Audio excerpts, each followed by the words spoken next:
Okay, so welcome everyone to this IPUP seminar. It is the first seminar of the year because our previous event had to unfortunately be cancelled. So we're very glad to welcome you all to this first seminar. For those who have never joined us before, my name is Victoria Hoyle and I am a lecturer in public history at the University of York and also the director of IPUP. IPUP is the Institute for the Public Understanding of the Past and is a centre for teaching and research of public history, which we define as all of the ways in which the past is manifested in society, be that through museums, archives, television, film, games, commemorative activities, communities, and placemaking. We have a full seminar programme each year. Most of those seminars are now on Zoom, so accessible internationally. Our next seminar, for those who are interested, will be on the 1st of December and will be on contested commemorations of the Second World War in Britain and Germany since the start of the 21st century. You can find out more about IPUP and also about our events programme by following us on Eventbrite and Twitter. Our Twitter handle is @IPUP_York. I can put that in the chat. Housekeeping notices. The talk this evening will last for about 45 to 50 minutes, after which we will have a question and discussion session. The Q&A function is enabled on this webinar, so you're very welcome to start putting questions to the speakers there throughout the talk, which can then be addressed after they've finished. Equally, if you'd like to wait until afterwards, please do. But I will then be chairing that Q&A session towards the end. So it gives me great pleasure to welcome Jessica, Cleo and Kwesi this evening. They're going to introduce themselves in just a moment before they start speaking on their project, Decolonising Memory, Digital Bodies in Movement. So I will hand over to you. Thank you very much, Victoria, and thank you very much to IPUP for inviting us to speak. So my name is Dr. Jessica Moody, and I'm a senior lecturer in public history at the University of Bristol. My research considers the public memory of difficult and contested pasts, especially transatlantic enslavement. Cleo? Greetings, everyone. I hope you're all well. Thanks for joining us tonight for this session. And yes, as you can see on the screen, I'm sure, my name is Cleo Lake. And I work with community engagement, so community engagement specialist, but also I describe myself as a creative and intuitive artist, particularly in relation to dance. And I am a research associate on this project. Kwesi? Hello, my name is Kwesi Johnson. You will see me later. I'm just trying to sort my camera out. I'm the creative director of the Cultural Assembly. We specialise in performance using augmented reality and mixed reality in spaces, places, and places where you might not or might ordinarily not see a performance. So that's kind of what we do. We take performances to people using AR and mixed reality. Great. So today, this is our first public talk about our project, Decolonising Memory, Digital Bodies in Movement. And if nothing else, we hope that title makes sense by the end of our talk. So we're going to talk about that. But just to briefly introduce the project itself was a dance and movement-based co-produced research project looking at Bristol, enslavement, colonialism and its legacies, which has produced a new memorial folk dance and an augmented reality app. So here we were drawing on dance and movement, both as a way to centre different kinds of knowledge about the past, to explore a deeper sense of embodied meaning, particularly about places around Bristol connected with this history, but at the same time also using this as a way to create new narratives about those places, narratives that foregrounded African-centred experience and history and culture, and also could build towards forms of new and counter-memorialisation. And in working towards this, I think we have had three key outcomes: a new memorial folk dance that commemorates Bristol and enslavement, a new augmented reality app that I think also memorializes and intervenes in this history, and also the process, so the methods and ways of doing this, and a way of exploring these themes collectively in co-produced ways and together. So I hope that we can share more of this and make this clearer throughout this talk and in the discussion at the end. So to start with, I thought we might talk about how the project came about, how this idea emerged, and really that starts with Cleo and Kwesi. So Cleo, would you like to start off? Yeah, I guess so. So it would have been the 2019 November when I bumped into Kwesi at the Regenerations Dance Conference that was taking place in Manchester. And we sort of knew each other prior to that and kind of caught up and had a chat. Kwesi was aware that I had recently, in a different role that I didn't introduce myself in, which was kind of more local politics. I had been responsible for removing some portraits of enslavers from a certain office in Bristol. And I think Kwesi was also aware that there was a lot of back and forth about the statue in Bristol of Edward Colston.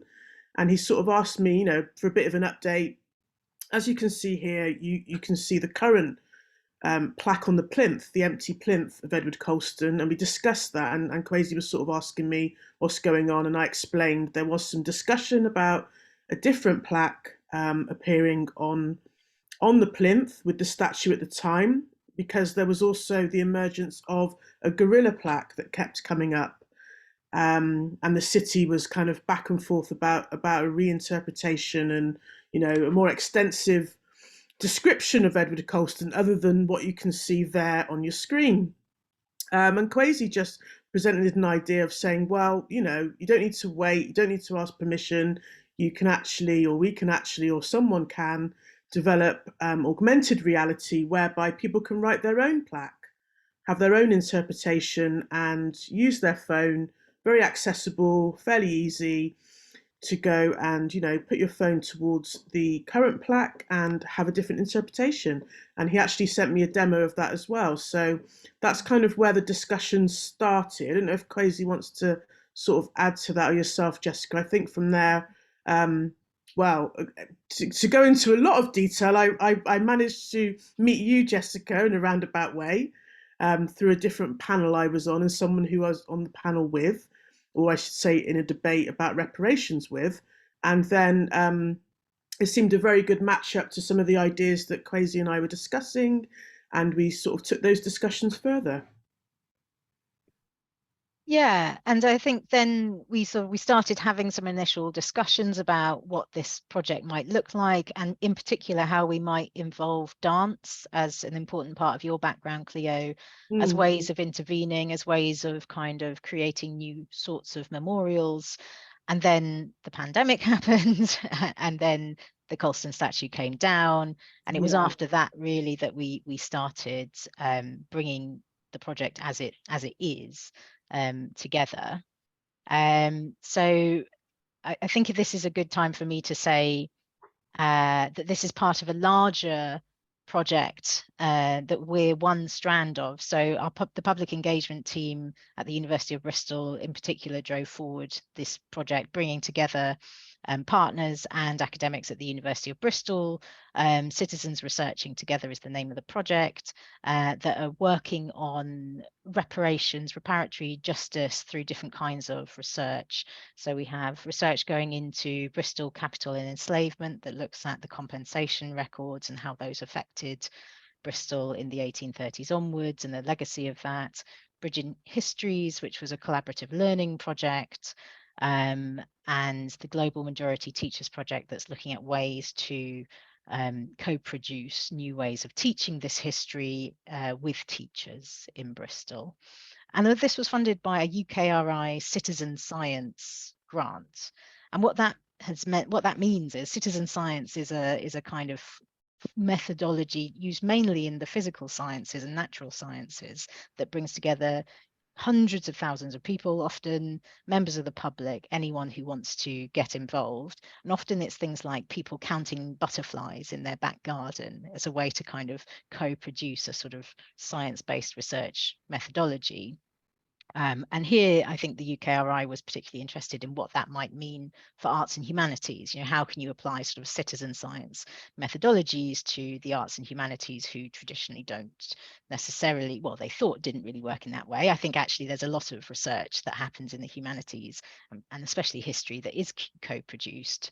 But here we were thinking about kind of, we had particular questions about how we could work together and work with other people more broadly to kind of develop this research methodology.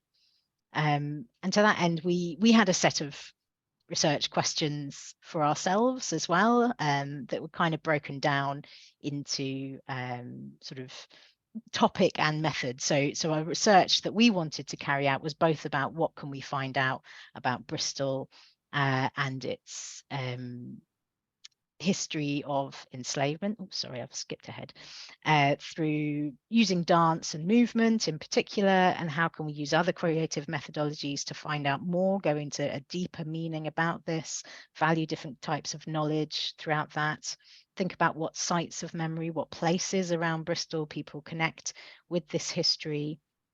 But a lot of our research questions were about methods. So about ways of doing this, you know, could we develop a particular kind of format or methodology, something that might be transferable, that might work in other ways?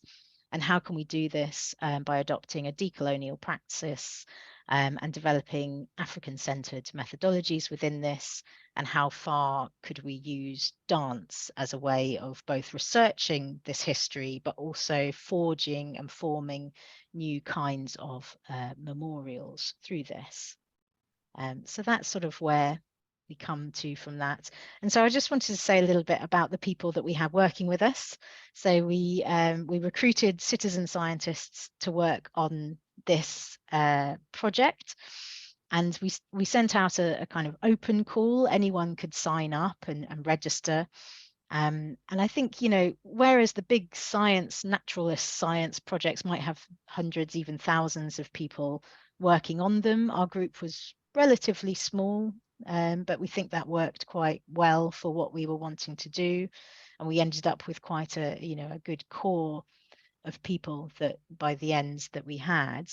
And I just wanted to point out from some of the demographics from this project, we had a majority of people of African descent, which was quite important to us to work with on a project of this topic.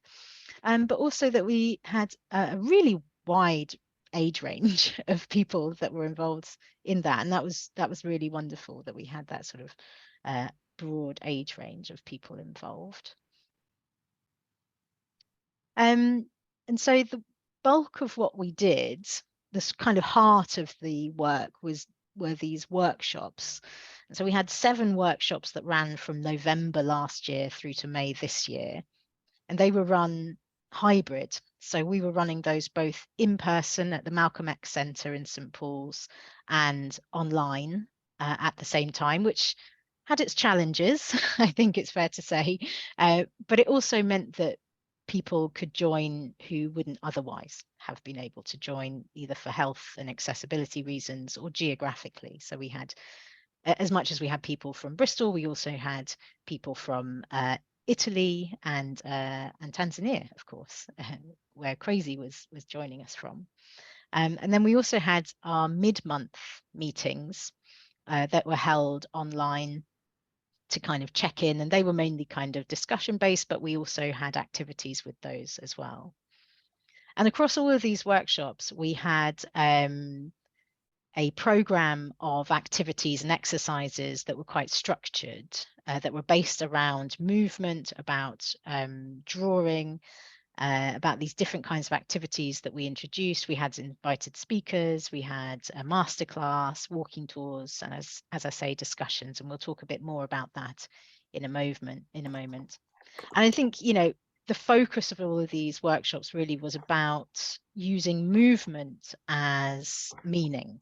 So using dance as research to research a greater and deeper meaning into this history and into sites associated with Bristol enslavement and colonialism, but also, as I said, to develop forms of counter memorialization through the dance and the augmented reality app. So, and we'll talk about those a bit later. You know, I think it's worth saying that this is a difficult topic in many ways, and it is a sensitive one and can be very traumatic to deal with. So one of the things that was important for us was to get the tone right and to set our intentions. So some of this was done in sort of structured formal ways by having things like libations at the beginning and singing a group song at the end of the session, which when you're trying to do that both online and offline can be quite quite a challenge. But Kwesi, I think you had a really good way of setting the tone for these workshops. I wondered if you wanted to say anything about that.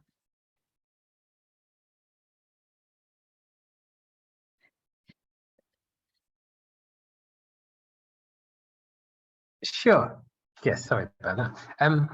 Yeah, I think we just knew that it was, like you say, working with a challenging subject. It was just really important that from the outset, it was clear what we were trying to do, what our objective was, where we wanted to go, and it was really, we wanted to kind of make it clear that it wasn't a kind of a blamer thing, or it was a thing, a project where we were looking at, pointing the finger or saying, oh, this is, this is what happened. We were more interested in about looking at the equalizing that balance, or decolonizing, by focusing away from actually the word colonization. We talked about the word indigenization, and our thing was really about going beyond this label, and it was about the feelings that this situation created for people that are living in Bristol today, whether they were in their 20s or whether they were in their 60s or 70s. But it was really interesting to have that conversation, because oppression is oppression, and those things, when it comes out of the body, there's a similarity there with the movement, where whoever's being oppressed, it has a similarity. So even though the dance isn't, I suppose, informative in the same way of like reading a paper word for word, it just has a whole new different level of engagement and understanding that a paper, you couldn't get that information from a paper, and you couldn't get that feeling from a paper. And it's very important for myself and Cleo, because my background is as a dancer choreographer. I still perform now, but mainly digitally. So it was really important for both of us to have something that was tangible at the end of it, and that's why we brought in the idea of the augmented reality app and also the dance as well, because we didn't want it just to be a paper and research that didn't necessarily have any community engagement. But it's obviously impossible to have that with a project called Citizens Researching Together. So the way that we set them up is really about having honest and open and frank discussions about colonization. And I think when we were in the sessions, and I think more for me after the sessions as well, my kind of process is actually, it's yes, we had this kind of through line of Bristol's past and its engagement to enslavement, but colonization is really just a much bigger thing about holding up a system that, I suppose, slavery and the slave trade initiated. So now the colonization goes beyond that, because they want to hold that system in place. So colonization isn't just about black, white, India or whatever. It's about a state of mind. And I always say colonization is not an event, it's a system, and a system that we're all born into, like it or not, because 95% of the world has been colonized. So we had to have that kind of agreement that actually we're all colonized in certain different ways, the way we think, what we do, what we eat, in health, in medicine, everything that you look at has been colonized. Yeah, and I think there was lots in the project that came out about that, and actually that act of coming together to talk about that was really important. I think we'll come back to that in a moment.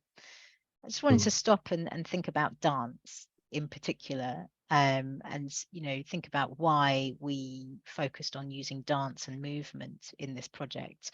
And I think Cleo, I think this speaks quite a lot to your own background as a dance practitioner, but also in relation to the role that dance plays in healing. I wondered if you could say a little bit about that. Yeah, a few kind of different threads really. First of all, as someone from the Afrikan diaspora and through my journey in dance, I've studied and got involved with more traditional forms or folk forms that have kind of been able to tell me certain aspects of the story and the culture of different groups of people of African heritage, and also the history. So for me, it's another way of understanding and being able to feel and connect with aspects of history that perhaps haven't been written down or are more difficult to find. For me, it's a very tangible way to connect with my identity and the identity of my ancestors. And I think also it's just there's something about bringing people together through dance, through expression, through the creative process as well, because it wasn't something that anyone kind of choreographed. That was the great thing about the sessions, actually, the workshops, that it was co-created, that people were able to experiment, kind of learn different techniques about how to create movement and aspects of choreography that were then kind of brought together. So it was really a case of people bringing themselves and coming from where they were. And yeah, I've just always been a fan of the kind of energy you can get and the sense of spirit that's fostered when people come together and dance the same dance, albeit in their own interpretation. And I just think it's just another medium that is possibly also less conventional in academia as a way of understanding. It was a great leveler as well, I think, and one of the things that was notable about our participants, our citizen scientists, was that some were dancers, some brought that knowledge with them, but actually a lot didn't. And I completely count myself as one of those people who then learned a lot through dance and through movement. And one of the things that was so fascinating was that dance is memory, dance is history, and there is a memory of the past that is carried through particular dance moves that we were able to explore and tap into, but also then develop new memorials through that as well, in a way that was really, really good. I read something interesting recently about dance can also be a way to kind of work through trauma in a safe space as well, in a way that it's kind of you embody it, but you also work through it. And I think that was something that was quite important for this topic in particular. Well. Just another way of communicating, because sometimes we don't have the words, or it's hard for us to articulate such a big topic that affects everyone. It's all of our shared history. It's hard to articulate that in words sometimes. So being able to have another vehicle of dance and the body, I think, was just a really good way of making it more accessible as well. Yes. And sometimes it goes beyond words, or words are not enough. It's often talked about as if it's unspeakable often. So we just wanted to run through some of the things we actually did in our workshop. So this will be a whistle-stop tour of some of the many things we did. In one of our early workshops, we went on a walking tour with the fantastic Dr. Edson Burton, who leads a number of slavery-themed walking tours in Bristol. And we did feed in some of the sites and places that had come up in some of our early workshops, and Edson did respond to that and led our group around Queen Square and down Corn Street and down to the waterfront of Bristol city centre. And again, this was done hybrid, so that's why Edson is mic'd up with the headphones in that photograph, so we could share this online as well.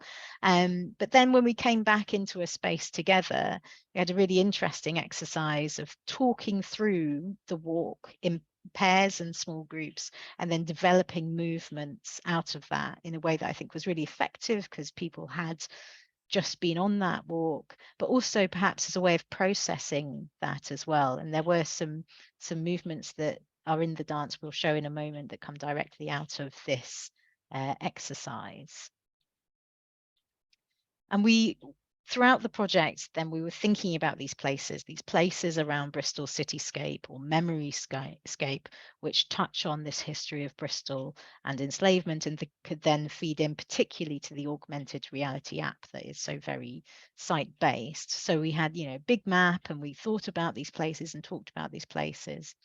And I think one of the things that was striking for me was how many of the places that we looked at were actually sites that were associated more with the kind of bureaucracy of this history, rather than necessarily the ships and the waterfront and the harbour side, which often gets a lot of attention. But actually places like Corn Street, where there were insurers and bankers, that was still, you know, an absolutely integral part of how this history was administered. Not, you know, it's quite, as I say, bureaucratic, but for a lot of people that was really important. But it was also about what people could physically see on those buildings, in those spaces, as these kind of mnemonic links to the past, which then fed into the app that Kwesi is going to talk about later.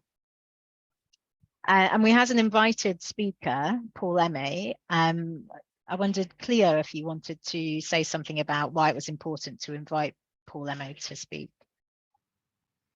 Yeah, Paul Emme is someone who both Kwesi and I know. I'm very familiar with his work and have attended, you know, seminars by him in the past. And what he is very good at, as you can see in that picture there, that slide, it was important for us to reference pre-enslavement history, so go way, way back. In fact, that was something that also kind of trended as a thought and an idea amongst most of our cohort, really. Yeah. Was talking about, actually, we understand we have to kind of go through this and we have to heal from it. We're still not in that process of healing, but part of that is also being able to go past that and reflect on what came before, and all of the amazing contributions to civilization and all the different, again, aspects of shared history that perhaps people know less about, because we tend to focus in that, from his timeline, that inch on several miles of history. So it was just important to kind of get that kind of expert, and also kind of someone who's quite grounded in the African heritage community, to kind of come along and give us that session, to give us that context, which, as you will see a bit later, did actually also inform the final dance. Yeah. Right. And Kwesi, I wondered if you wanted to talk about your power symbol exercise. Sure. So yeah, this exercise I developed about 10 years ago, and it was really about honouring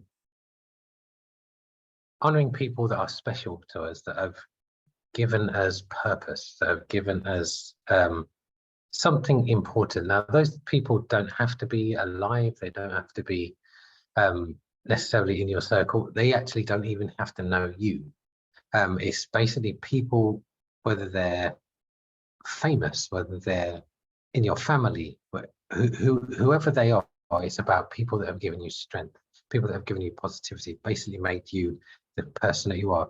There, you know, a history of ancestors could do that, but sometimes you obviously don't know who those ancestors are. So it's about just bringing the people to the fore that have enabled you to kind of be where you are, and it's acknowledging them. And so the exercise goes a little bit like, we identify those people, a list of those people, and then I asked them to write down what they said or what they gave them, what was the thing that inspired them. And then at the side of each of those entries where the people are, you write what it was that they said. Short, very short sentence. And then we look at how you interpret that as a as a graphic. So you make a small graphic at the side of it. Let's say, I don't know, somebody made you feel strong and independent. You might create a triangle, being one of the strongest mathematical shapes. Or if they made you smile, you might literally just do made you happy, you might just do the curve of a smile. Or a sunshine, a solar flare, whatever it is. But it's about what you connecting the visual to the emotional. And then when you have a series of those shapes and designs, you then put them together to make your power symbol. So it becomes this thing that you look at, and it embodies all your ancestors and all the strength and all the power that you feel has been given to you. So you're remembering these people visually. And this is what it was almost like we were creating our own and Adinkra symbols. So Adinkra symbols they were created about 50, 60 years ago in Ghana, in the southern part of Ghana. And they basically tell stories about different aspects of the culture, and they're printed on material to create stories. And so we wanted to kind of create our own, and these are some of the things that you can see that people created. And actually, we've taken these symbols and we've created a 3D model, which is going to be a performer in the app. So it will actually be on the plinth, where Edward Colston statue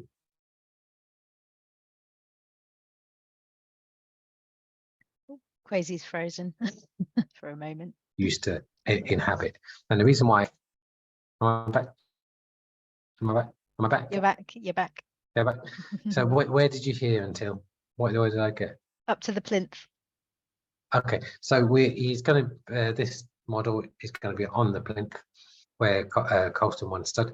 And the reason why we've chosen to do it there is because there's been such, I suppose, so much negative energy in that area. We just want to use our power and our healing to actually rinse out that negativity, because there's certain like crossover of waterways. Because another thing that was very important we were talking about was water and how that holds memory. So I suppose my fascination with that area is how can we transform the energy of that area. Now, the statue's gone and it's in a museum. What can we replace it with? What can we replace it with visually? Or what can we replace it with emotionally, and the energy of people bringing power and something positive to that area to completely change that site, basically, because as I say, memory holds the power. All those things, so we can meditate and invest in that space. I hope that it will actually start to change that area, so there's not so much negative attention on it. Yeah, great. So I'll run through quickly a few other things that we did. We had, obviously there's an awful lot of expertise and knowledge out there about, in particular, traditional dance forms related to the African diaspora. So we had a dance masterclass workshop with some fantastic instructors, Robert Stevenson and Letitia Cesar, looking at West African and Haitian dance respectively, and seeing what we could learn from those kinds of traditions, what sorts of narrative forms there were in the dances themselves. But one of the things that was really interesting for me anyway that came out of this was the adherence to elements, that there was an importance of in relation to water, and then also in relation to directions, and the different kinds of cultural forms that you could tap into and think about how you might involve those in a dance that you're creating with other people. Is there anything you want to say about that, Cleo? I think, kind of as I briefly mentioned earlier, the process of creating this memorial dance was about people bringing themselves and finding different techniques to draw out movement, whether it be on the tour and how we felt being at certain places connected to enslavement, etc., or the power symbol exercise. But I think it was also important because whilst it's a shared history, and as Kwesi spoke earlier about how colonialism, for example, affects so many different types of people, and different types and different demographics have their own kind of story and their own journey with this.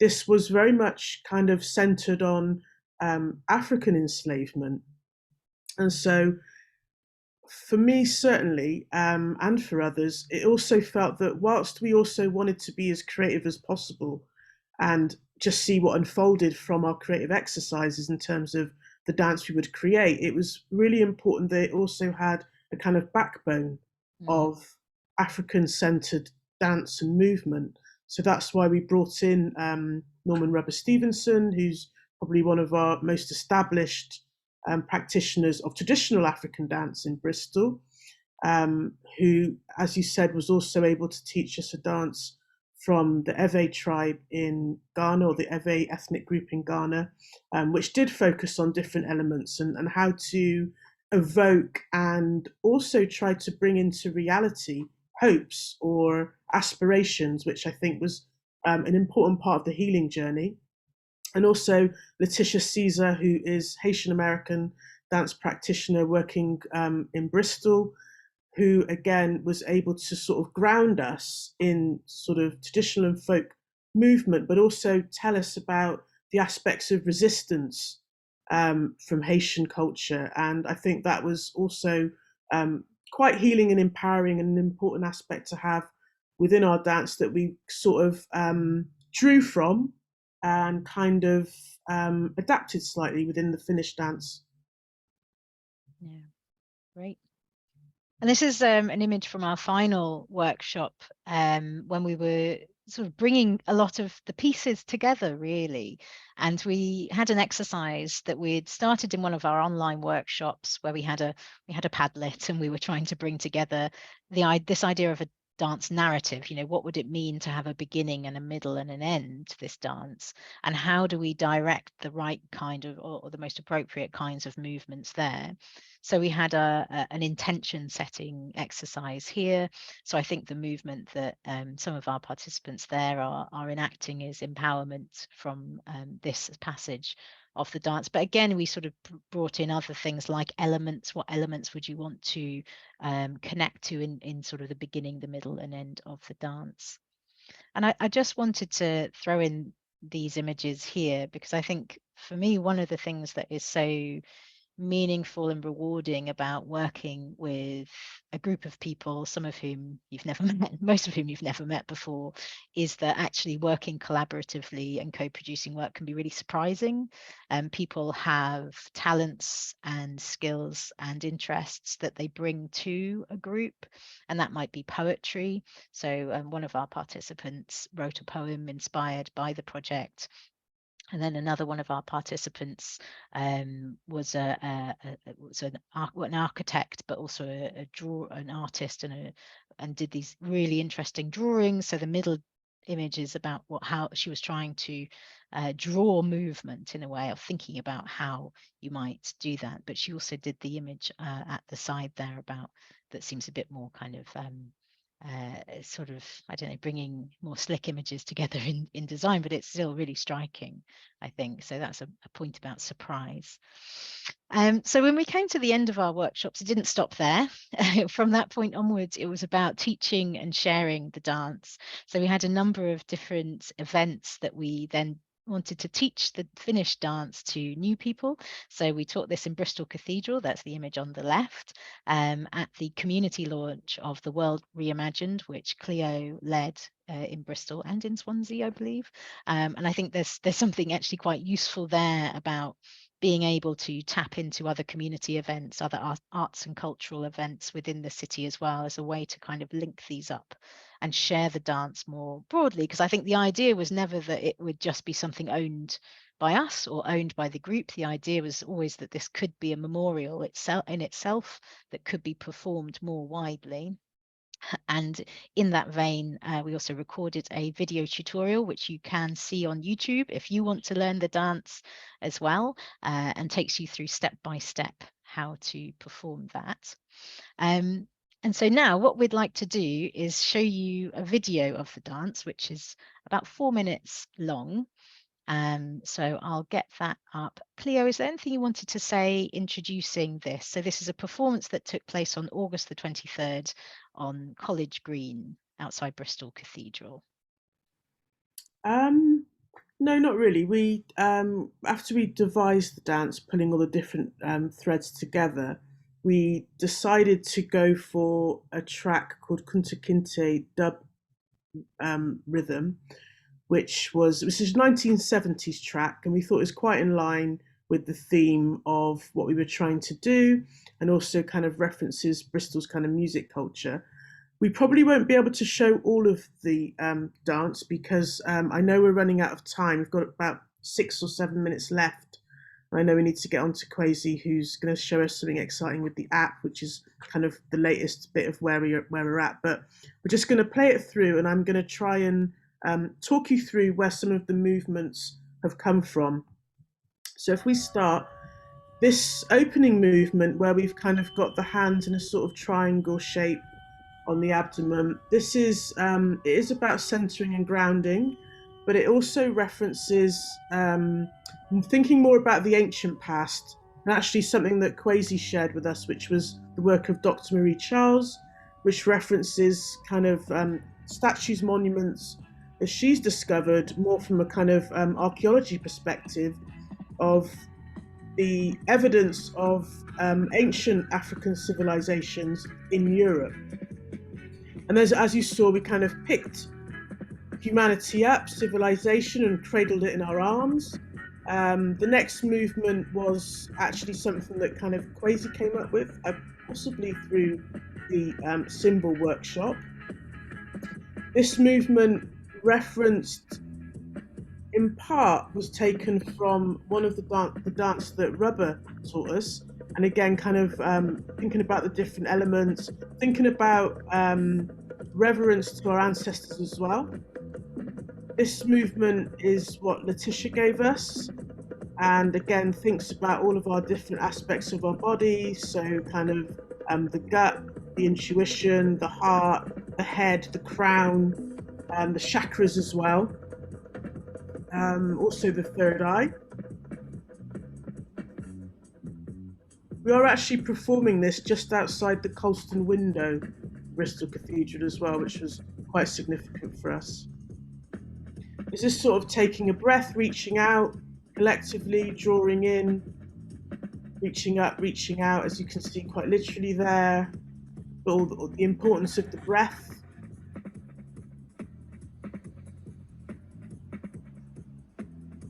And this will go into a movement which sort of reflects going around the world and reflecting in a way how some people of African heritage were scattered all around the globe. This one may look a bit more obvious to you. It's about the reflection of water, traveling, journeying, migrating. This one came from a workshop move by a participant, which was overwhelm, a word that came up a couple of times, feeling overwhelmed by all the history and all the information. Again, more traveling.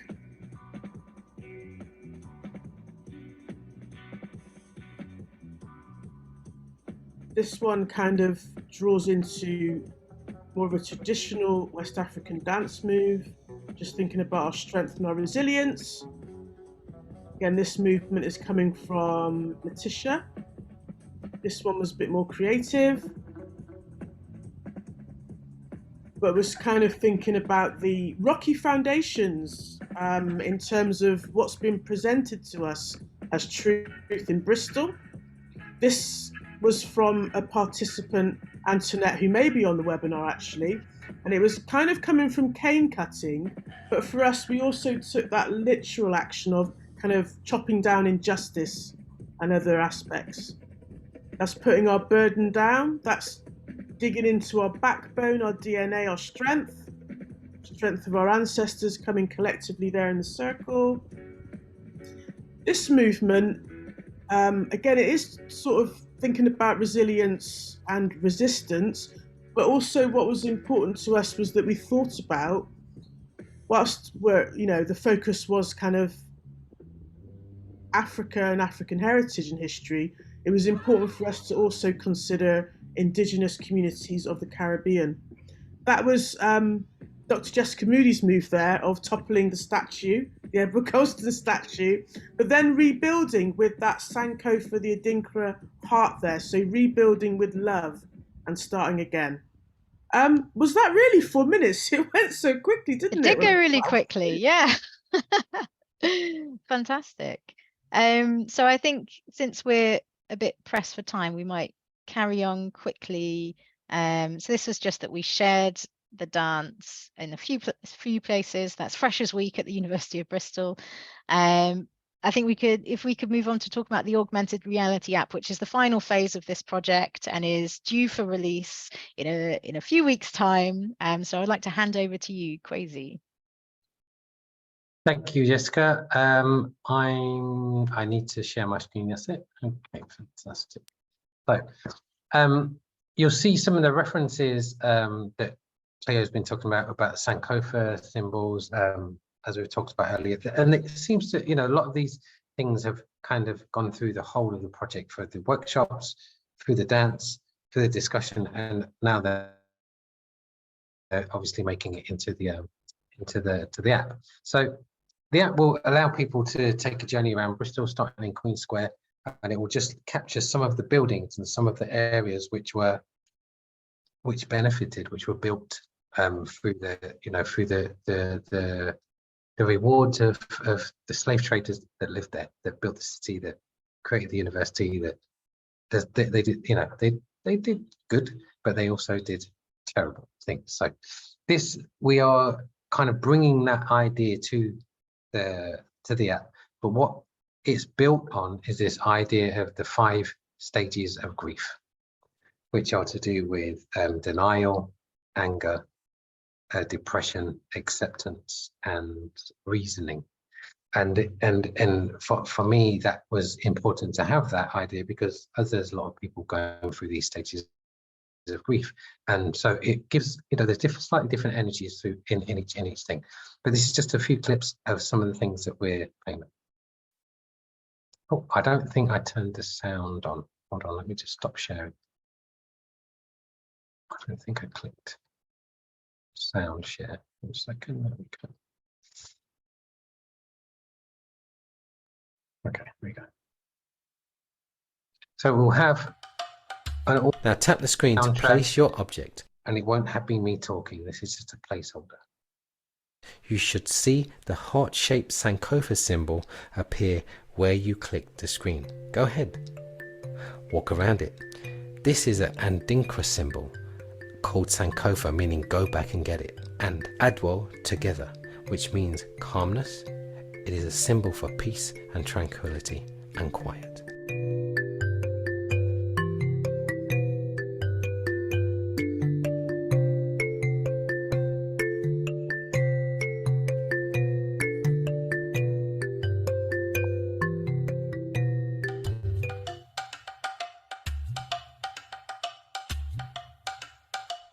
So what's revealed underneath the house. This is the house of Nathaniel Day. He was an ex-Lord Mayor of Bristol, but was also a slave owner. So what's underneath his wealth is a ledger of one of the slaves that were owned. So that's kind of. I'm Isaac Hobhouse. God save me. 300 years without sleep. My eyelids have been pinned open to see the legacy I left behind me. We realized we could have done something better with our time. The only thing we wanted more of, when it was time, was time. Don't dare judge me. You would have done the same if, like us, you were rich. Greed makes many a man's morals switch. We stayed silent when our women were called witch, before their burning.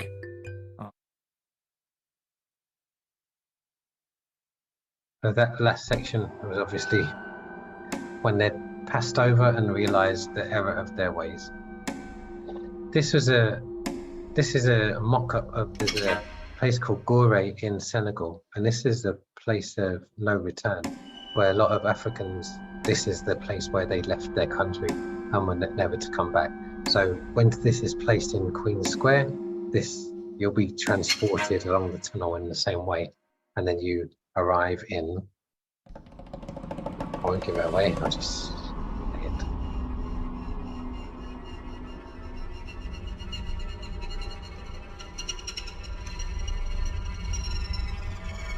So as we see, there's many indigenous people looking down on this scene.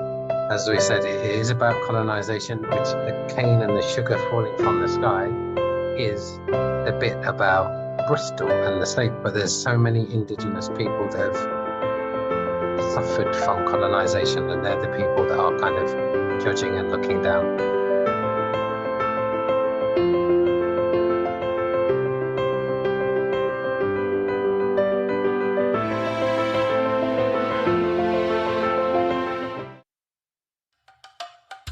Now tap the screen to play. Am I back?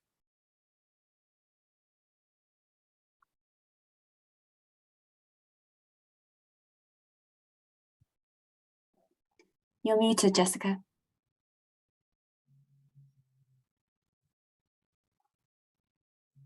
Apologies. So just to wrap up, I think, you know, throughout this project, what I hope that, you know, we found is that actually dance has been a really fruitful method of research. It's a really good way to foreground different types of knowledge, to work in a decolonial way, and to open up different kinds of engagements and contributions with this past.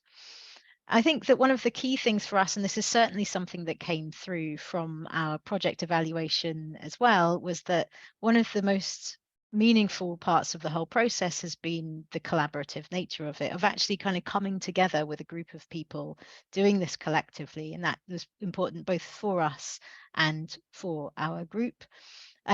It's also been really important to have legacies of the project, to have sort of outputs and things that come out of this, and here particularly the dance that can be performed and learned and shared in various ways, and the new augmented reality app as a way to again share work from the project.